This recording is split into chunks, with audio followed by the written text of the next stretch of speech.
দেখো আজ আমরা ট্রান্সফরমেশন অফ সেন্টেন্সেসের ওমিট টু টু মানে টু টুকে রিমুভ করা বা বাদ দেওয়া বা সোদেটের ব্যবহার বা তোমরা এটাও মনে রাখতে পারো অ্যাফার্মেটিভ থেকে নেগেটিভে নিয়ে যাওয়া, তারপরে এটা ক্লাস করব।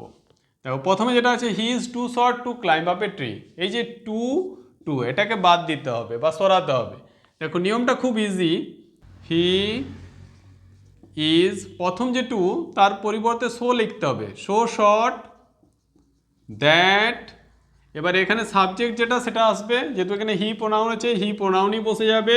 এবার দেখো যেহেতু প্রেজেন্টে আছে তাই ইজ প্রেজেন্টে, ক্যান নট বসবে, দ্যাট হি ক্যান নট। এবারে যেটা বাকি অংশ সেটা বসে যাবে, climb up the tree. Okay, পরেরটাও same, he is too old to walk. এখানে হি ইজ প্রথম টু এর জায়গায় কি বললাম, শো বসবে, শো ওল্ড। এবার দ্যাট বসবে, সাবজেক্ট হি, এটাও ইজ আছে দেখো, তাহলে ক্যান নট ওয়াক। ওকে, পরটা দেখে নাও, দ্য পিপিল ওয়ার আছে, তাই না, মানে পাস্টে আছে।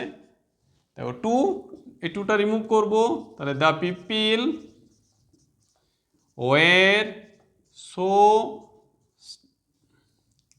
So stand that. এবার দেখো পিপিল তার মানে দে প্রোনাউন আসবে, হ্যাঁ দে। এবার যেহেতু এটা পাস্টে আছে কুড নট চলে আসবে, এ দেখো ওয়েট ছিল পাস্টে, could not speak in the beginning.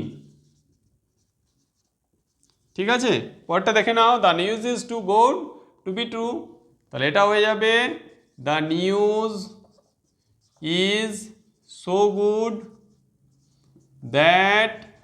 এক্ষেত্রে দেখো নিউজকে বোঝাচ্ছে, তাহলে ইট আসবে pronoun, it can not be true, কারণ দেখো প্রেজেন্টে আছে তাহলে ইজ আসবে।